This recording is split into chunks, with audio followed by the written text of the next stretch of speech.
Hello. Hello. One sec. Um, okay, let me lay this out. Um, hopefully this is picking up everything, as if not, then I'm not redoing it. So, it's been about 2 weeks since you dropped the first video. I had the idea as soon as I watched it of what I wanted to talk about, but I just haven't been able to get around to it. As you might be able to hear, I'm a little tired. Yeah, it's about 9 o'clock and I'm exhausted, which means Uh, it's nearing my bedtime rapidly, so I apologize if I'm not as spunk or as energetic as I usually am. But hopefully, as we get into it, my energy levels will rise. But what I want to bounce off of your video, I want to continue on the Kenjaku conversation because I think it is interesting, especially when you kind of consider it maybe a little bit more broadly um, about how other villains in anime and other shows had a kind of a bit of a similar flop. That's kind of the word I'm going to be using a lot. It's a flop. Because I really do think Kenjaku is as a really strong villain for reasons that you kind of initially outlined. And that's why I'm going to be calling this. This is going to be, in short, is going to be an analysis of Kenjaku's narrative impotence and qualifying what makes a good villain. Because I think we need to know really what makes a good villain in order to understand Kenjaku's shortcomings.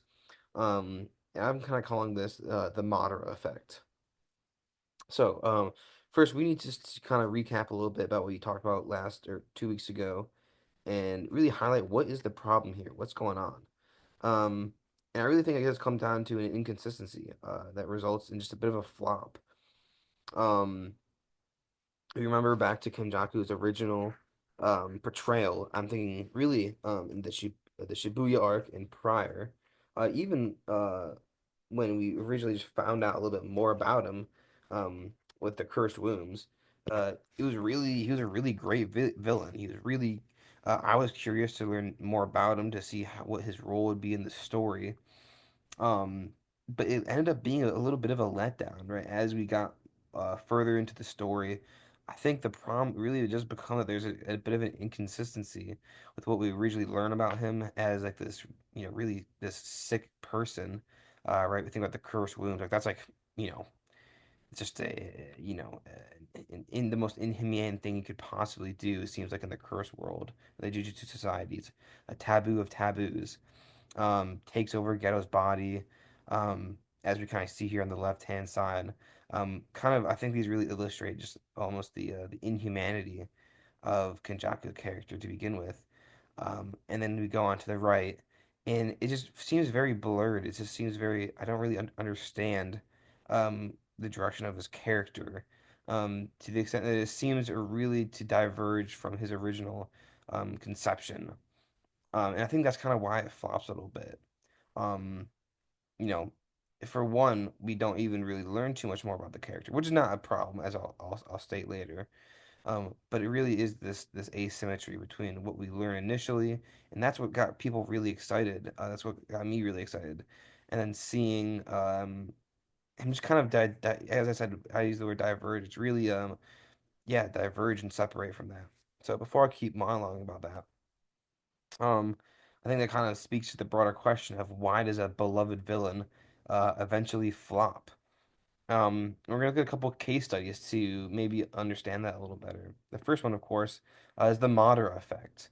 I think he's a little actually similar to Kenjaku. I think his character kind of flopped. Of course, maybe he's just a victim of the war arc, but I think he follows a similar tragedy. Why is that? Well, again, you kind of think back to the original incarnation of Madara's character, and there was a lot left to the imagination. It was really exciting, the same way that Kenjaku was, um, in the sense that they were both very high potential characters. Um, I think Madara is a little bit different in the sense that um, he was more of a legend than what he was an actual character. And he really should have stayed that way, right? We only really cared about Madara in the beginning of Naruto, insofar that the actions that took place when he was alive have implications for the current story. I think that's one of the reasons why it was just um, I didn't really like him in the war arc because I think it just Because for that reason, but also because it automatically creates a problem with power scaling. Like, it automatically does. Like, you just shouldn't even like leave the legends to the past kind of thing. Like, you don't need to be comparing them with the current with the current character and their power set. Um, but in short, uh, I just kind of would reiterate the fact that I think Kenjaku and Madara have similar parallels to their characters. And then they're kind of they were a bit of a letdown to this potential. They weren't aligning with the fan base's imagination based on the little breadcrumbs that were sprinkled out throughout about them, right? We kind of, I think you kind of, when you do that and you have like a bit of a legendary character, a character from the past even, right? The same thing with Kenjaku. We just learn little sprinkles about him. We learn little sprinkles about Madara. Um, you leave it to the fan base to kind of fill in the rest to their imagination. If it doesn't, and if the payoff doesn't align with that, I mean, of course, you should have it be a little counterintuitive, but if the characters are consistent, I think that's when we get into a bit of a narrative flop. Um, let's look at another case study because I think this is actually a pretty interesting one that's not related to anime. Darth Vader. I think this Va Darth Vader has does some real things really great and does some things really bad. What he does really well, um, is what I think Madara does really well as well. He provides a juxtaposition to the protagonist and their worldview, right? With Madara, it was the case of him versus the first Hokage. These were the two potential courses in which the Hidden Leaf Village could go on. Right? uh, the first Hokage won out, and that's kind of what makes it interesting. And that's as I mentioned before, that's the implication for the original Naruto series, right? Because Hashirama's worldview won out, this is the setting of the story. Um, a little bit along the same lines of Darth Vader in the sense that he also provided juxtaposition to the protagonist or to some other character, to some worldview, where in this case, Darth Vader represented the Sith, Luke and Obi-Wan represented the Jedi. Um, and by having these two contrasting philosophical positions, I think that's what gives the story something interesting, right? We see that in the first like lightsaber duel between Obi-Wan and Darth Vader. There is two ideas being battled, right? We don't really like if I think I said this before, but a lightsaber fight is not about the lightsabers. It's about the characters using and wielding them. If there's nothing interesting with the characters, there's nothing interesting in the battle. Um, and kind of for this reason, I kind of have a bone to pick with the prequels, because I feel like Darth Vader's character had a similar again. Um, there's not a narrative consistency, with how Darth Vader is presented in the original series versus the prequel, right? Just not consistent, and that's when I think people get frustrated, and the character kind of loses out a little bit. Um, so this kind of points in the direction of what makes a good villain. To kind of put it shortly, and using maybe some of the drawing from some of our case studies, we can kind of I think there's kind of two really big things. A great villain can serve many purposes, of course, um, but in some way, I think they have to kind of do at least one of two things. They have to one contrast excuse me, um, the protagonist, I was the protagonist, the protagonist's values or worldview, right? This is what made Madara strong. This is what made Darth Vader strong. This is the classic Joker versus Batman. Um, Similarly, it can also kind of present a bit of a critical perspective. Maybe, for example, it could to kind of go along with the first point, it could maybe cause the protagonist or the audience to reevaluate um, that worldview that's supposed to be good, right? It can cause you to reevaluate it. That's what makes a character interesting. If it makes you think differently, in the same way, it should offer potentially could offer some sort of critical perspective, right? If the villain is evil in the true sense, maybe by having a more humanized villain you can kind of create some more understanding and sympathy for bad behaviors, right? The Sopranos is a great example of this, or maybe even Breaking Bad to some extent. Um, but to this end, a villain's character must be philosophically and narratively consistent, of course. And I think one to kind of how our final case study that I think does this really, really well. It's coming at you from Monster, of course. This is Johan. Um, And I think Johann is a perfect example of what Madara, maybe even Darth Vader, they could have been, right? Because we don't learn every minutia about Johann's past. We only know as much as we need to know about him, right? The most we even really get is some sort of fable, right? The nameless monster here you can see on the left. That's supposed to some sort of it's supposed to be like an analogy for the psychological turbulence that Johann experiences. But um, we don't need to know everything about him. What really matters and matters to the story is what he serves um, narratively. That's an embodiment of nihilism, which goes into stark juxtaposition and contrast Dr. Tenma's kindness and what is, I think, because of Johann, he's kind of put into this scramble for meaning throughout the course of the story. Um, right? He sets Dr. Tenma off on that path, um, and continues to contrast him in that way throughout the entire story, ever and is ever alluding, right? But all right, he's alluding to Tenma. He's also alluding to the audience.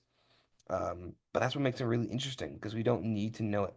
There's that allure of the mystery. We want to learn more about him. Um, and yet we only learn as much as we need to, as long as we learn about ways that he's kind of reaffirms almost the fear of him and his embodiment for nihilism. And kind of on the second point, that these bits of his past are revealed or current things he continues to do, but they're all consistent with the way we see him and the way he's established originally. Um, so with that being said, if that's what kind of what makes a good villain and an example of what it makes a good villain, what could we have done for Kenjaku? Well, I think the first question is what values or worldview needs to be contrasted. Um, I think that's kind of brought up more or less throughout the series. But I think one of them, at least when we think about what is relevant just for the protagonist, um, Itadori, or you can see this in his domain expansion. It's about what makes a good death, one with dignity and purpose. All right. And would I think if there was some sort of a little bit more investment into this particularly, I think it'd have been a really great payoff because you could go into um kind of plot lines about like the death of Itadori's parents, which we never talk about, or we could go more into Choso's mother and his siblings, right? These are all really left unsewn into the tapestry of the story. Um, and having a stronger villain would have given us the opportunity to explore those. Number two, I think and you mentioned this last video, which I think is a really great point. Um, Kenjaku and Sukuna should have been able to contrast one another a little bit more, or actually a lot more, right? To kind of even build on that a little bit with what you said, like Sukuna is really just like he represents irrational destruction and hedonism. As compared to that, Kenjaku should be a more intentional evil. I think there's a lot of opportunity there, especially when you kind of consider evil at its so at in a yeah, when you consider evil itself, right? Are curses more evil than humans, right? If curses are just um acting on a whim, acting solely according to their nature, compared to the intentionality and yeah, the I guess the intentionality and the cruelty that can be behind humanity's evil, right? Kenjaku could have been a vessel to explore that. Um, yeah, and I think that's what I mentioned there. And then number three, again, this is just something that is left open, right? It would have allowed for criticism of the JJ of what am I saying? Of Jujutsu Society, right? I'm pretty sure Kenjaku at one point wormed around as one of the leaders of the Kamo clan, right? So that could have been, you know, interesting historical context for the story that could have been brought up. But yeah, as I fear I'm becoming more eloquent, less eloquent. Exhibit A, I'm becoming less eloquent as I go on. So I think we'll end it there. Now I'm yawning. As I said, apologies for the late upload. But it just happened that way. But I had a lot of fun. I'm glad we did this. Definitely hope to hear from you soon. Until then, take care.